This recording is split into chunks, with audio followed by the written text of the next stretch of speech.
Ok, bienvenue à tous et bienvenue sur le podcast Sport Santé Nutrition. Je m'appelle Médéric et tous les dimanches je te permets de te remettre en forme grâce au sport et à la nutrition tout en prenant un soin de ta santé. Et ça c'est vraiment hyper important.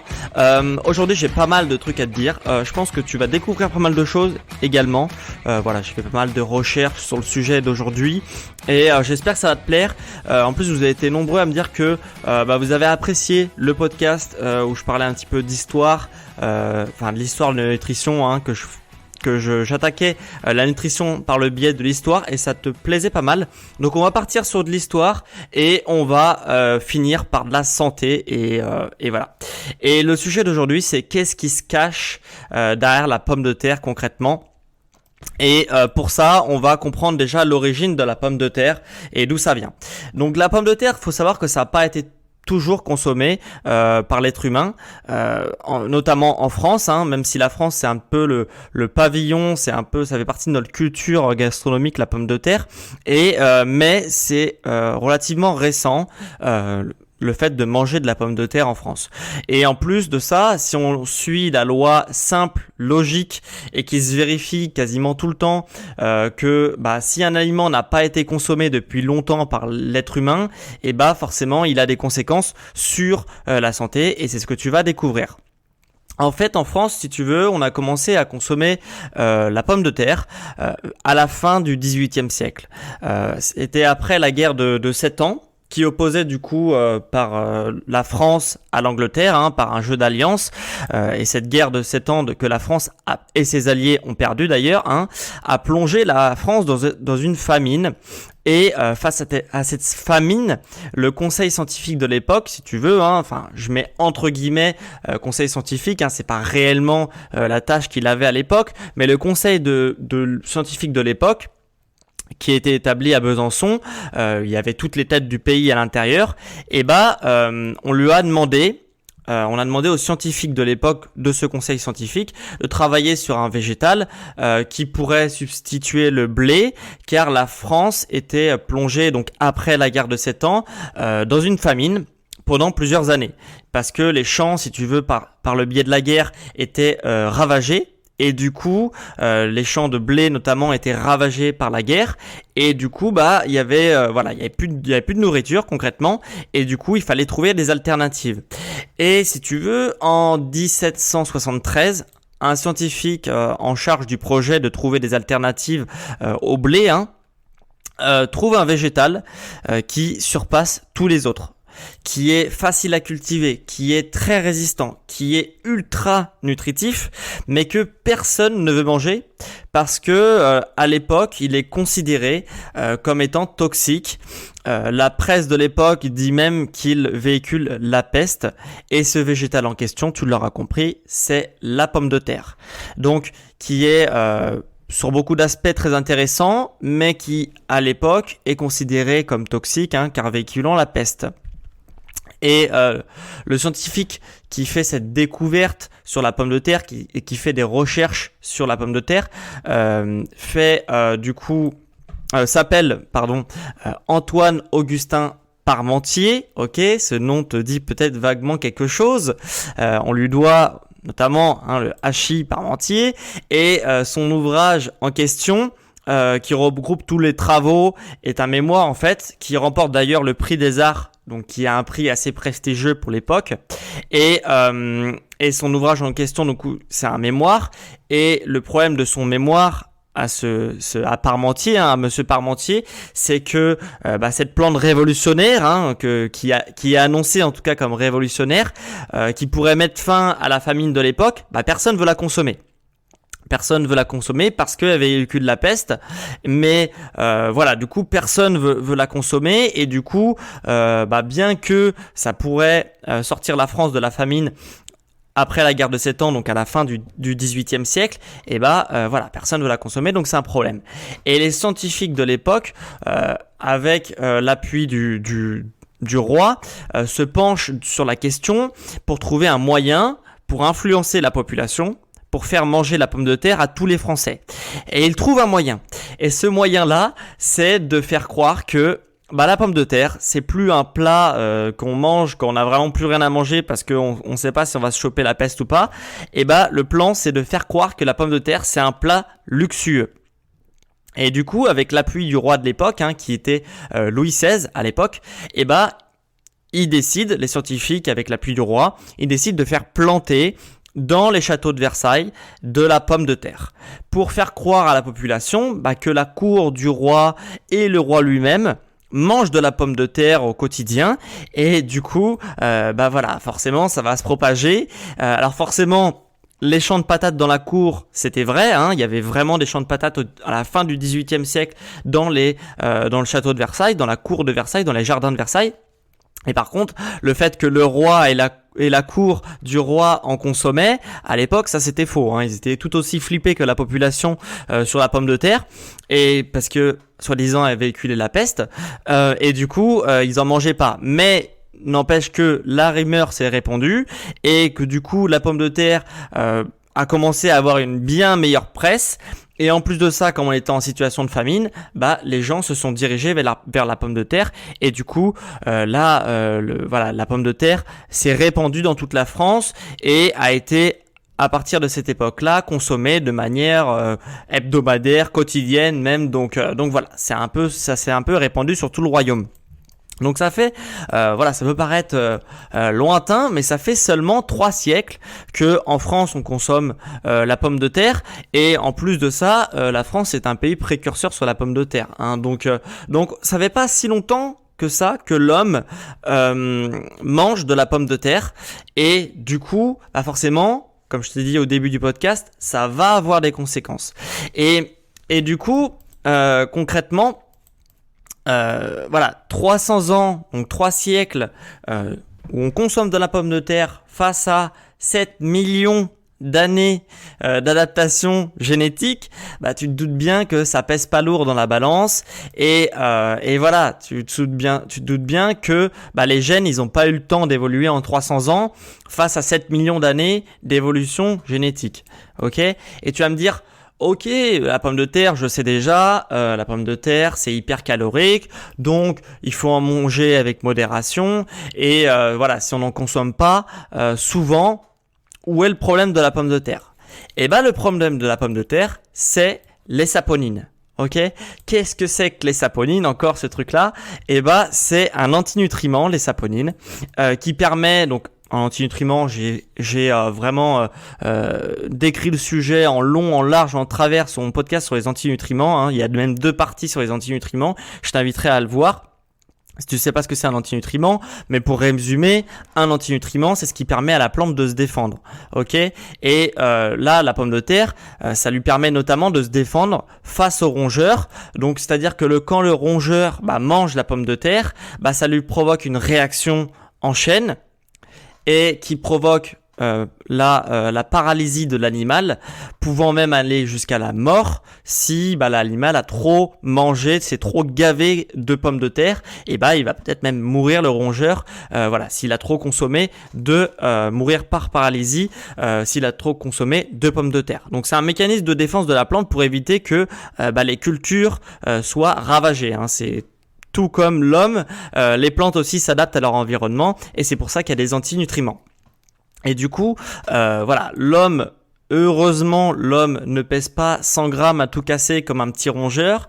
Il pèse plusieurs kilos, plusieurs dizaines de kilos, et du coup, forcément, tu vas pas mourir par paralysie comme un rongeur quand il mange une patate. Mais quand même, la saponine, une fois qu'elle est digérée par les sucs gastriques de l'estomac, si tu veux, une fois que tu manges la patate, elle est digérée par les doubles actions de l'estomac, donc suc gastrique plus mécanique avec l'estomac qui se contracte pour justement faire passer les aliments dans l'intestin.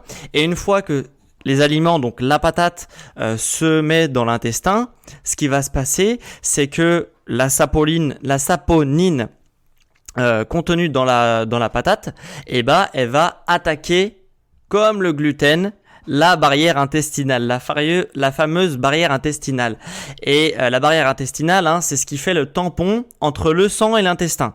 Donc concrètement, quand il n'y a plus cette barrière qui fait le tampon entre le sang et l'intestin, n'importe quel nutriment, n'importe quelle substance va pouvoir se retrouver dans le sang, alors que normalement, elle aurait dû continuer, s'il y avait la barrière, continuer le chemin dans l'intestin pour se retrouver aux toilettes. Et là, certains nutriments vont du coup passer cette barrière puisqu'il n'y a plus de barrière et du coup va aller dans le sang. Et là, ça va commencer à poser de sérieux problèmes.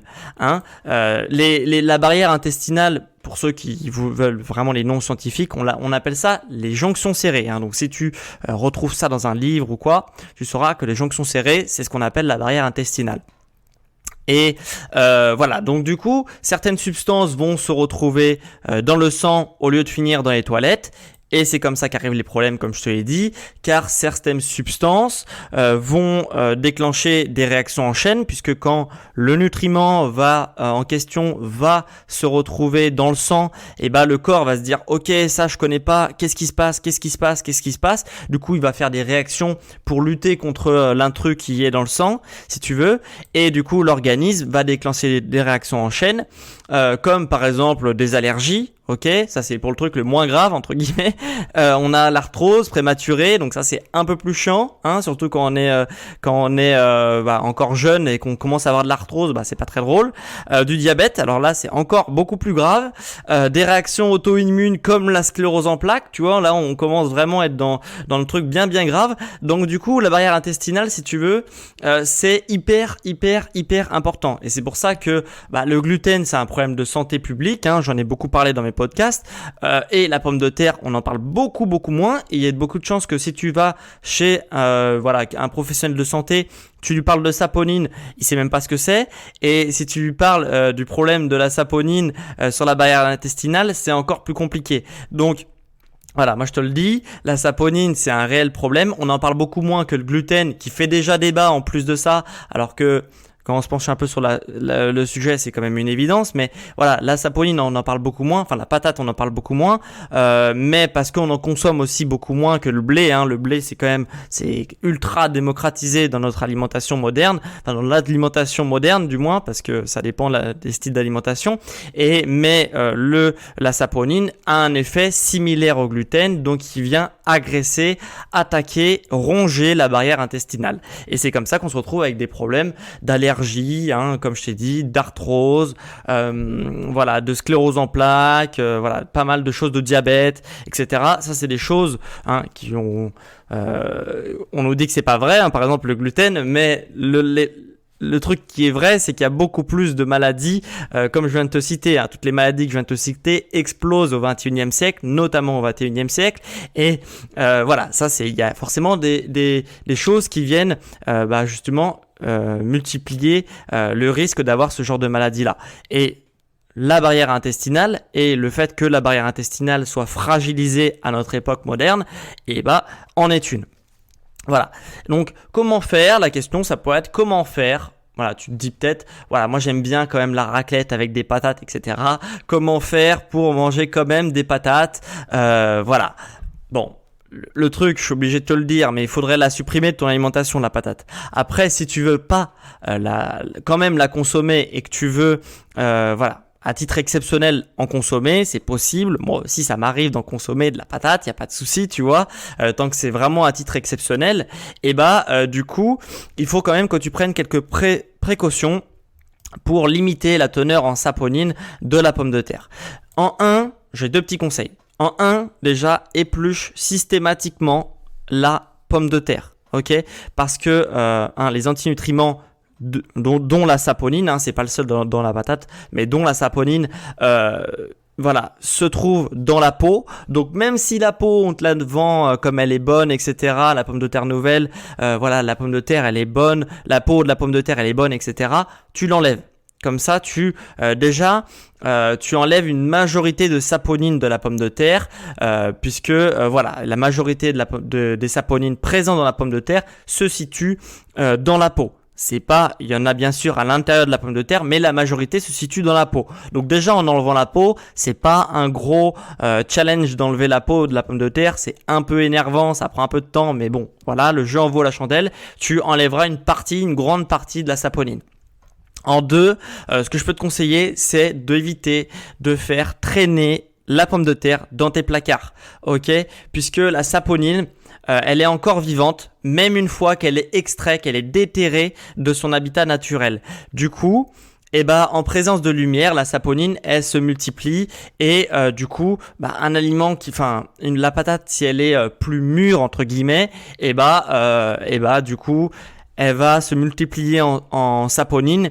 Et du coup, elle va devenir de plus en plus toxique. Donc, ne la laisse pas trop traîner. Quand je t'achète de la pomme de terre au supermarché ou dans un magasin bio, tu la consommes rapidement pour éviter qu'elle ne soit trop mûre et que du coup, les saponines prolifèrent à l'intérieur de la patate. Ok ? Donc du coup, il faut faire attention à ça, de la consommer juste après l'avoir acheté, hein. Donc pas forcément juste après, mais en tout cas faut pas la laisser traîner comme on peut voir, parce que ça se conserve très bien.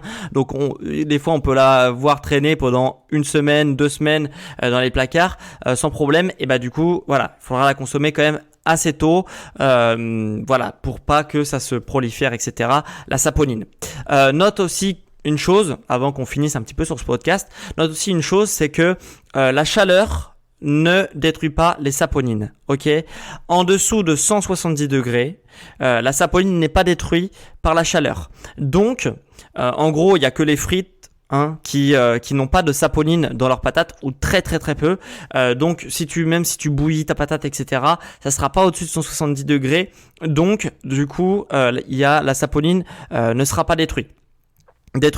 Donc tu pourras avoir l'idée de la faire bien bouillir, ça changera rien, ok ? Donc du coup, première astuce, c'est d'éplucher, ok ? Même si on te dit que la pomme de terre elle est bonne, la peau de la pomme de terre elle est bonne au goût, etc. Même si t'as la flemme, tu le fais quand même.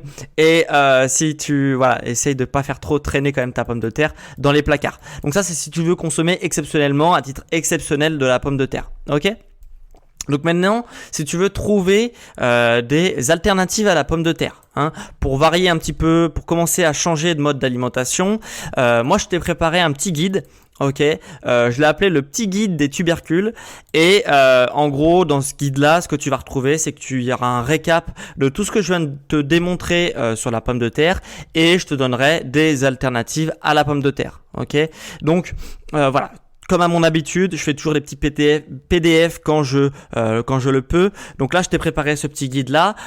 Pour le télécharger, tu as un lien en description. Donc si le lien en description marche, parce que en fonction des sites où tu écoutes ce podcast, plutôt, il se peut que certains sites n'autorisent pas le lien en description. Donc du coup, tu pourras pas le télécharger directement en description, mais s'il est disponible, clique sur le lien, tu vas pouvoir télécharger gratuitement le PDF. Et si le lien ne marche pas, tu peux directement aller sur mon site sportsanténutrition.com. Ok, c'est hyper simple, c'est le premier lien sur Google normalement, et tu vas dans l'onglet PDF offert et tu récupères ton petit guide des tubercules. Voilà, tu le retrouveras assez facilement sur le site normalement. Voilà, donc on en a fini pour ce podcast sur la nutrition. On a parlé aussi un petit peu d'histoire, tu sais d'où vient la pomme de terre, quand elle est arrivée en France, etc., quand elle a été consommée, et ce que ça fait aussi avec la saponine, l'antinutriment de la saponine qui est présent dans la pomme de terre, et les conséquences sur ton organisme. Donc si ça t'a plu, toujours pareil, 5 étoiles sur Apple Podcast, ça me permet de faire grandir la communauté, de faire connaître mon travail à plus de personnes. Donc voilà, donc ça c'est un petit geste. Ça te prend 5 secondes, ça coûte rien, donc fais-le si tu veux me rendre service. Tu trouveras ça sur Apple Podcast, tu cliques sur 5 étoiles sur mon podcast Sport Santé Nutrition. Et quant à moi, on se retrouve du coup dimanche prochain à midi, comme toutes les semaines, pour un prochain épisode sur le sport, santé et la nutrition. Allez, ciao les sportifs!